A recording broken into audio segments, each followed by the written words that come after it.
V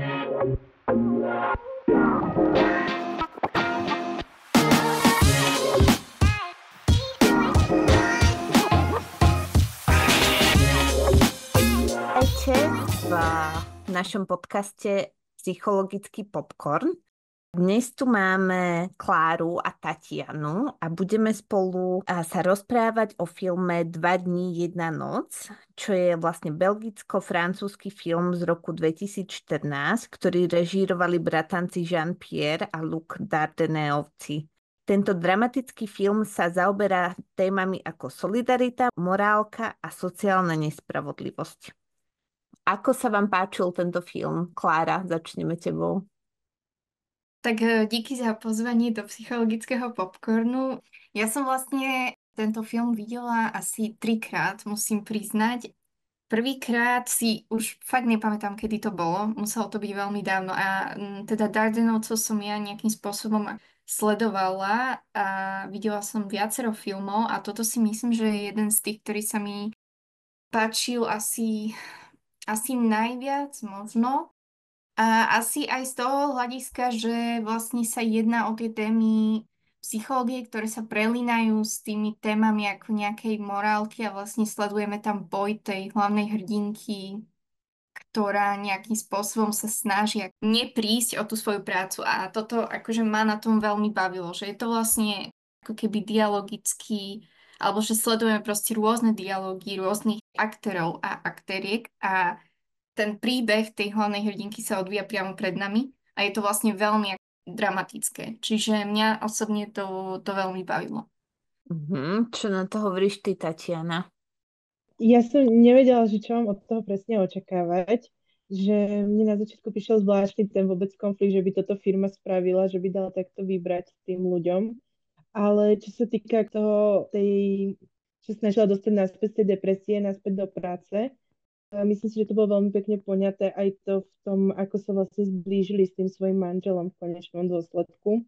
Že mi to prišlo, že počas tej depresie sa tak nejak vzdialili ako partneri, ako pár a na konci ako keby našli znova tú cestu k samých sebe a možno aj ona sama v sebe našla tú cestu, že kam chce ísť ďalej.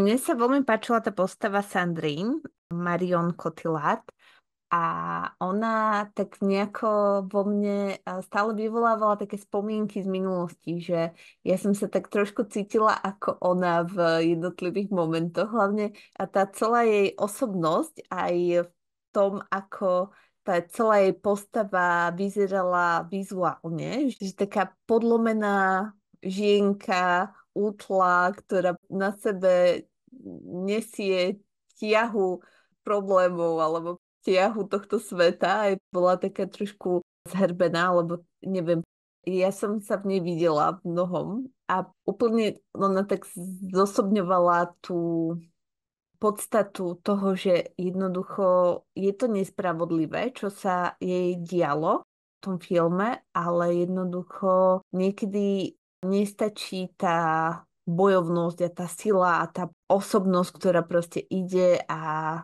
zvláda každú situáciu, že niekedy je to málo a niekedy nám chýba možno pomoc od tých ostatných, alebo chýba nám proste tá schopnosť tú pomoc prijať. Ako tá Sandra, podľa mňa ona aj sa snažila nejakým spôsobom to zvládnuť, ale na konci to bolo vidno, že jednoducho bez ostatných by to sama nedala. Určite a ja by som možno iba tak doplnila, že tá hlavná príbehová línia je vlastne o tejto Sandre, ktorú teda hrá, ako si spomínala, Marion Cotillard, čo je teda francúzska herečka, ak som teda mám správne informácie. Ide o to, že ona sa nachádza v nejakej firme, alebo teda skôr mám pocit, že je to továreň.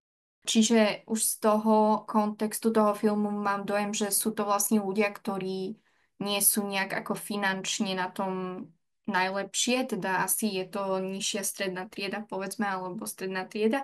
A jednoducho v tej továrni ona čelí naozaj ťažkému rozhodnutiu a to, že teda čelí výhadzovu, pokiaľ teda nenájde nejakých ľudí, ktorí sú jej spolupracovníci a ktorí povedia, že áno, oni stoja za ňou. Hej. Tá celá príbehová línia je o tom, že vlastne ona musí obehať všetkých tých jej spolupracovníkov a spolupracovníčky a spýtať sa ich, či oni sú v poriadku s tým, že ona by tam zostala, pretože ak oni sú s tým ale v poriadku, tak vlastne oni prídu o peniaze a tá čiastka peniazy, o ktorú oni by prišli, je 1,000 eur, čo je podľa mňa veľmi výrazná zložka v celom tom filme, že je to naozaj vysoká suma peniazy podľa mňa pre takýchto ľudí, ktorí nemajú peniaze.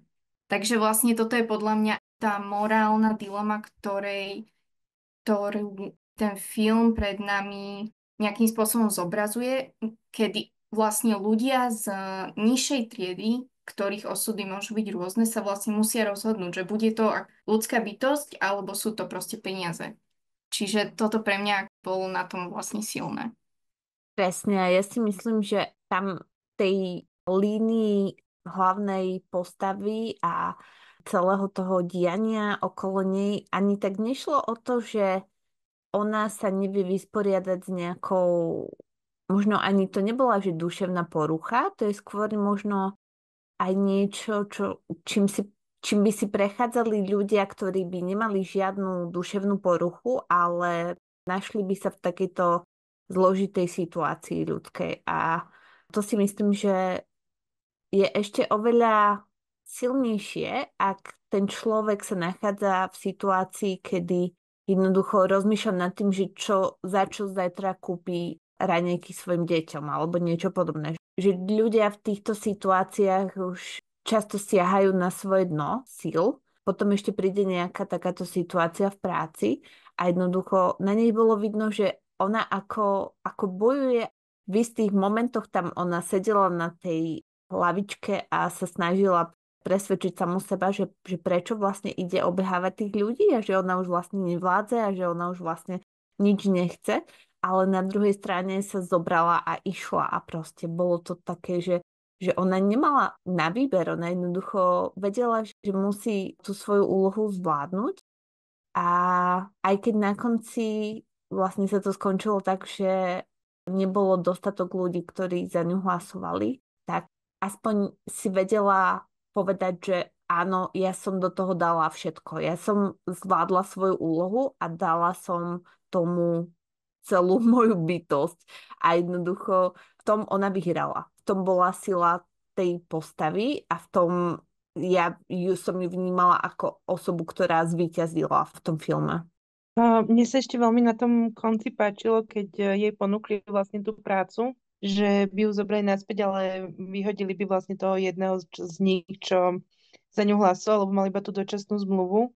A ona tú morálnu dilemu, ktorú postavili pre všetkých, mala veľmi jednoduchú, že neuprednostnila tie peniaze pred nejakou inou ľudskou bytosťou, že pre ňu to bolo jasné, že je to dôležitejšie, že ona nebude mať nezobere prácu niekomu inému. Ale aj keď odišla z tej firmy, ak tam odchádzala, tak akože tam už som ja plakala, lebo tam ten moment toho, že vlastne si uvedomila, že mám na to a spravím všetko preto, aby som si inú prácu našla a nestojí mi táto firma za to, aby som išla pod svoje morálne hodnoty alebo sa nejako ponížila kvôli ním. Že to bol veľmi silný moment tam na konci.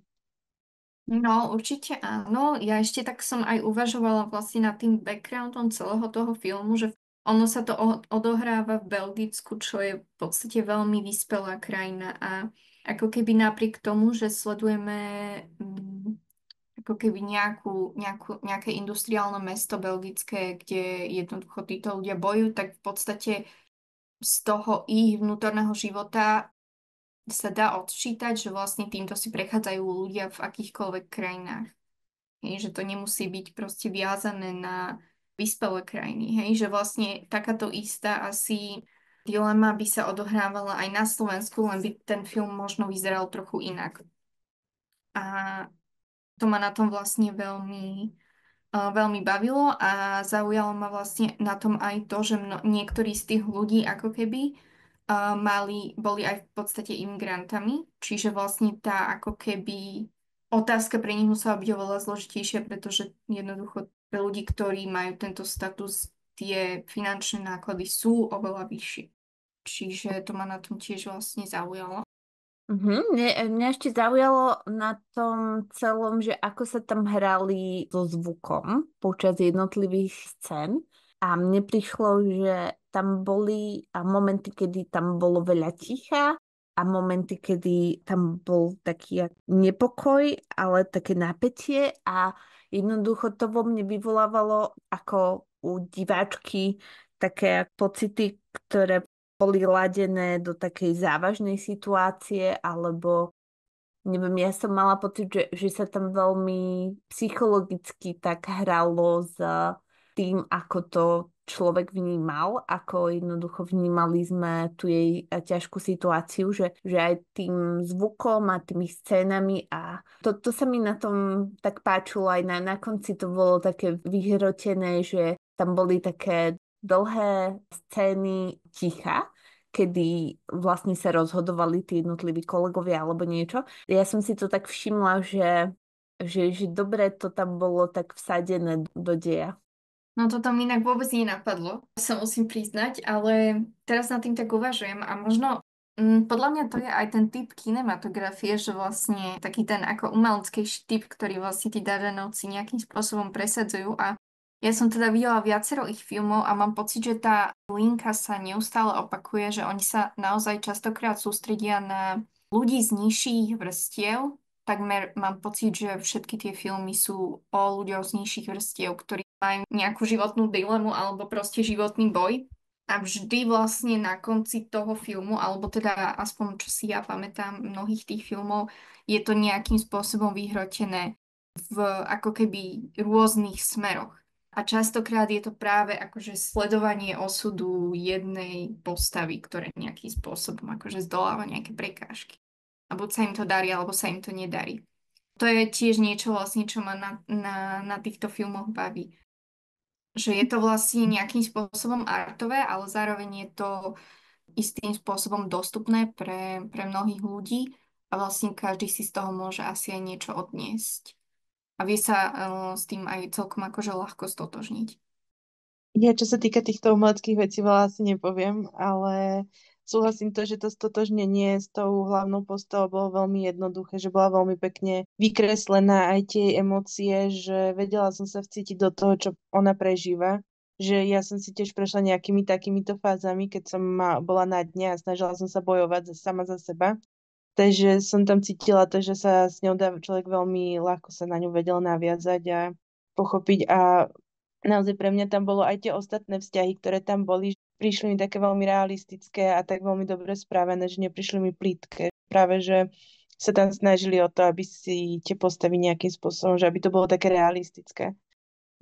Presne, ja som si akurát pozrela, že kto zložil hudbu k tomuto filmu a našla som, že zložil ju Pierre Davenier a skladby sú jemné a nenápadné, čo v súlade s celkovým štýlom filmu, ktorý sa vyhýba dramatickým hudobným momentom. Hudba vo filme nie je dominantná a častejšie sa objavuje iba v pozadí, než aby bola nosným prvkom. Mne to prišlo aj také primerané, že tá hudba tam nie je taká výrazná, že skôr sú tam výrazné tie jednotlivé dialógy medzi nimi. A mne sa napríklad páčila strašne tá prvá scéna, úplne ktorá tam voviedla všetko do deja, kedy Sandrine spí alebo má takého šlofika cez deň a potom ju zobudí ten jej muž a ona proste potom telefonáty a ona niečo, že upiekla deťom koláč a to bolo tak, ja neviem, podľa mňa realisticko zobrazené. Neporiadok vedľa postele, ona leží v posteli, veľa sa toho deje, ale jednak musí riešiť prácu, práca je dôležitá, teraz nemôže spať, ale pritom chce sa jej spať a chce sa jej zabudnúť na všetko, potom pečie koláč pre deti. Áno, deti sú dôležité, ale proste nie je to teraz dôležité, teraz je tu nejaký telefonát. A mne to prišlo úplne, že to je niečo, s čím sa denne stretávame, lebo máme x nezodpovedaných telefonátov a e-mailov a denne sa musíme pasovať s tým, že niečo musíme vrátiť poštou alebo príde niečo musíme zaplatiť pokutu a teraz musíme ísť aj do práce, aj niečo uvariť a presne takýto je život. V tej prvej scéne to úplne krásne zobrazili, podľa mňa.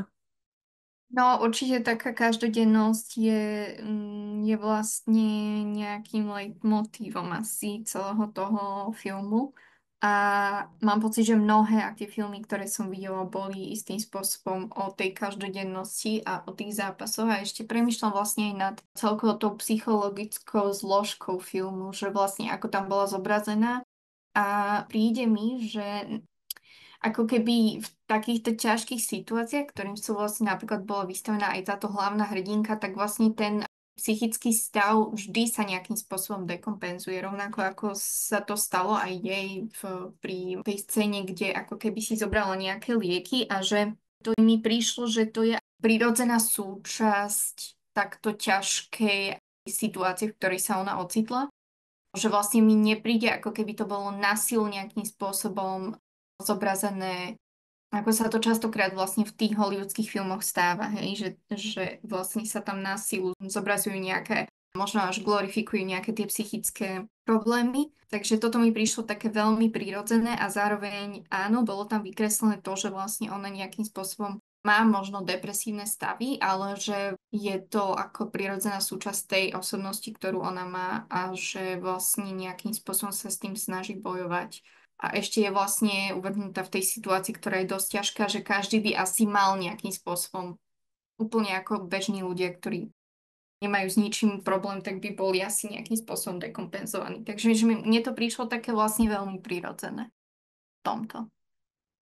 Presne, aj tá herečka podľa mňa stvárnila tú rolu, takže to nebolo niečo nanútené a ja som videla v tom, že možno to nebolo ani taký ako výkrik o to, že ja chcem pozornosť, že ja som teraz zobrala nejaké lieky, ale skôr to bolo také niečo, že ja už fakt neviem, že čo ďalej. A jednoducho toto je jediné, čo dokážem teraz v tejto chvíli, alebo už toho bolo toľko, že už proste to je jedno všetko. Nešlo tam ani o nejaký dramatický moment, že teraz, že sa ona hrá na niečo, čo nie je, alebo chce na seba pritiahnuť pozornosť manžela alebo niečo. Ona len nevedela, čo iné spraviť. Mala som taký z nej pocit a podľa mňa ten pocit mali aj viacerí diváci. Mne tak prišlo, že možno ľudia, ktorí majú zložité životné podmienky, možno je ťažšie zvládať každodenné situácie, ale na druhej strane aj ja sa radím k tým ľuďom, ktorí to nemajú jednoduché a pritom si myslím, že zvládnem toho možno viac ako človek, ktorý to nemá také ťažké, lebo práve preto, že som zvládla už čo to, tak už mi príde, že vlastne nič nie je také ťažké, aby sa to nejako nedalo zvládnuť a tým pádom aj ona to v tej postave znázornila, že keď už zvládla sa znížiť k tomu, aby musela presviečať svojich kolegov, aby sa za ňu postavili a išla na to stretnutie a hlasovali, ako hlasovali a aj tak to proste nezískala tú pozíciu, potom jej ju dali, ale ona to neakceptovala, tak mne to už prišlo, že fakt, že keď dala už niečo také ťažké v živote, tak ona už dá hocičo. To už nie je nejaká otázka toho, že aká je silná, alebo aká je psychicky stabilná, alebo aká je vybalancovaná, ale je to o tom, že keď to máš fakt ťažké v živote a keď si prejdeš niečím ťažším, potom už všetko ostatné je ľahšie, lebo už si zvládla to ťažké, nie? Ja s tebou úplne súhlasím, že keď si človek prejde naozaj že ťažkým obdobím, tak potom ho už nič tak ľahko nezlomí. Tie náročnejšie situácie, že sú náročné a musí viacej zabojovať a musí bojovať ešte aj s tou bočnou silou napríklad toho psychického ochorenia, ktorá ho ťaha dole, ale napriek tomu vyjde z toho oveľa silnejší ako ten bežný človek, pre ktorého je to iba ťažká situácia, lebo musí to zvládnuť oveľa viacej aj pri tých záťažových situáciách. Ja s tým tiež súhlasím. A spomenula som si vlastne na ešte dva filmy, ktoré som videla od Dardenovcov a Majú teda ako keby podobný nádych a jeden je vlastne Rosetta, kde sledujeme vlastne dievča, ktoré býva v takých ako naozaj náročných podmienkach a vlastne dosť bojuje s tými podmienkami, v ktorých je, hej, že nemá bežné kúrenie napríklad, alebo tak, že býva v takom ako, ja neviem, to vyzeralo ako nejaký príves. A pamätám si, že proste na tie scény, ktoré sa tam snažila vyslovene si zabezpečí to bazálne fungovanie, že aby mala proste na jedlo alebo na kúrenie a tieto veci. A to bolo celkom silné tento film. A druhý, čo si spomínam, ten som videla vlastne asi mesiac dozadu a volal sa Tori a Lokita a to bolo vlastne o dvoch imigrantoch, ktorí sa prisťahovali do Belgicka. Ten film sledoval to, ako oni sa snažia zabezpečiť si tiež vlastne základný príjem. A bolo to pre nich absolútne katastrofálne, pretože proste museli robiť v nejakej kuchyni a tie podmienky a to vlastne ako sa k ním tí bežní Belgínčania stavali, bolo vlastne veľmi nepríjemné. Toto pre mňa bol ešte veľmi silný film a tam bolo zobrazené to, že vyslovene to počítanie ako keby každého jedného eura, ktorý vlastne oni musia nejakým spôsobom si vypočítať tak, aby prežili a potom samozrejme to skluzovať do nejakej ako keby kriminálnej činnosti, lebo jednoducho si nemohli zabezpečiť tú bežnú prevádzku. Takže to mi prišlo tiež ako veľmi silný film, ktorý odporúčam. Super, to si chcem určite pozrieť, lebo ma zaujali to režiséri týmto filmom. Ja by som tak možno ešte povedala, že tento podcast sa volá Psychologický popcorn a bol to podľa mňa psychologický film najmä kvôli tomu, že tam išlo taký ten psychologický zápas medzi morálkou a medzi tým, ako jedno žienia vlastne sa postaví v takejto ťažkej situácii. Ja si myslím, že odporúčaním odo mňa pre našich počúvateľov, ako to je? Poslucháčov a poslucháčky, aby sme boli gendrovo vyvážení. Poslucháčov a poslucháčky by bola, že akákoľvek situácia vás stretne, hocikedy, tak jednoducho je to nejaká príležitosť preto, aby ste boli silnejší, lebo ja viem, že to znie tak veľmi akože motivačne, ale ono to naozaj tak je, že čokoľvek sa nám deje, tak sa nám deje pre niečo a možno sa nám to deje preto, aby sme z toho vyšli silnejší. Možno toľko moje nejaké videnie posolstva z tohto filmu. Máte niečo aj vy, Tatiana, Klára? Mne ešte možno napadlo, že sa môžeme obrátiť aj na to svoje okolie, na tú najbližšiu rodinu, na toho partnera, ktorý nám dodá tú silu, ktorú máme my pocit, že nám chýba. Že nejakým spôsobom doplníte naše baterky, keď už sú na minime a dokážeme bojovať ďalej, aj napriek tomu, že sme unavení. No určite vlastne tá dôležitosť nejakej komunity a okolia je podľa mňa v tomto prípade asi kľúčová.